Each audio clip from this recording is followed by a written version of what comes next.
In this episode we're going to be looking at my custom Firestrike. So this is my super stock NIC, HVZ, anything blaster really, that I take towards and I use all the time as my backup slash secondary blaster. So we're just going to be going an overview, telling you about the mods that I've done to it, how it works, and why I use it. So to start off, it takes the base of a Nerf Elite Firestrike, so pretty much the Nightfinder's Elite version, which is funny because the Nightfinder's plunger tube is actually better than this one. So to start, I'll go over the mods.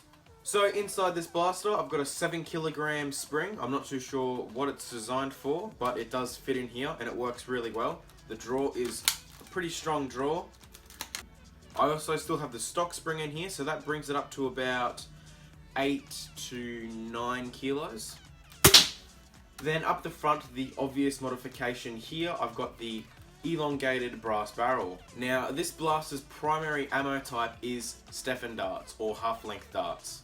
I primarily use cut down FVJs.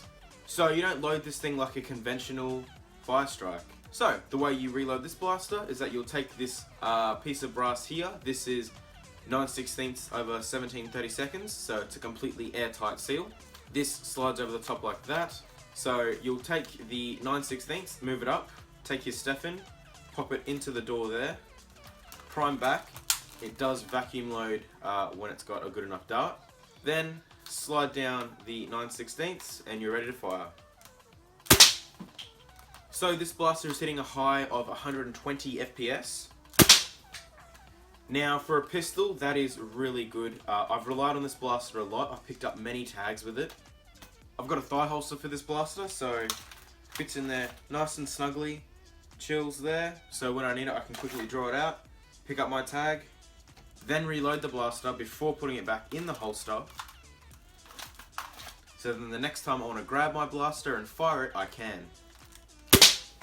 So now let's go over the paint job. So I started off with a black base coat, as anyone should these days. Then I sprayed down the same gunmetal colour that I used for my Tri-Strike. Then I did white and orange details, then sealed that down with a satin clear coat. And it's a very simple paint job. I did do this paint job because I like to keep the draw on the Firestrike unpainted, because if you were to paint this part flexes a lot. This is designed to flex so that when you prime the blaster, you can kind of pull it to where you want it and it's always going to catch.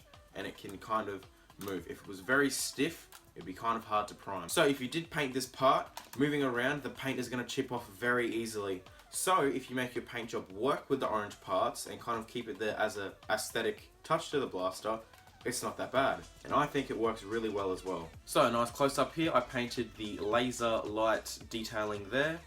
The orange under here as well. I did paint the Firestrike, I did stencil that in, but from drawing it in and out of my holster a lot, it has faded away unfortunately.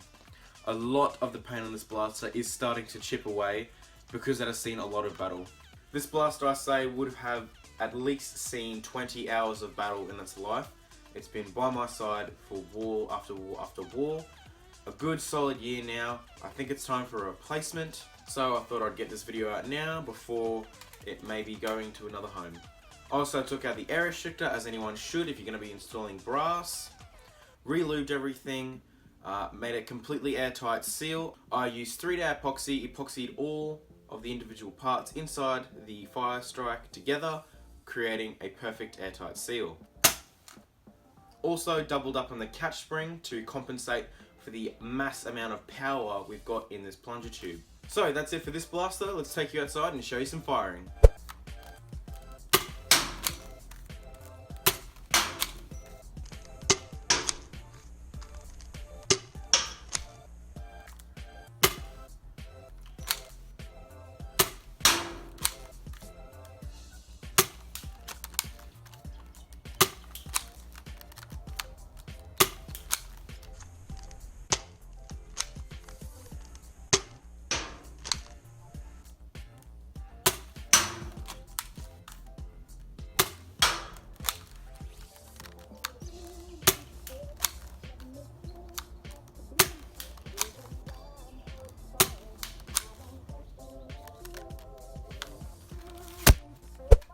So that brings us to the end of the overview. This pistol has been in my arsenal for a while now, so I think it's time for an upgrade. More likely be another Firstrike, so look out for that video. But as always guys, thank you so much for watching, it really does mean a lot to me. If you want to catch up with me when I'm not making videos, check out my Instagram and Facebook links in the description. But as always, thank you so much for watching, and I'll see you in the next one.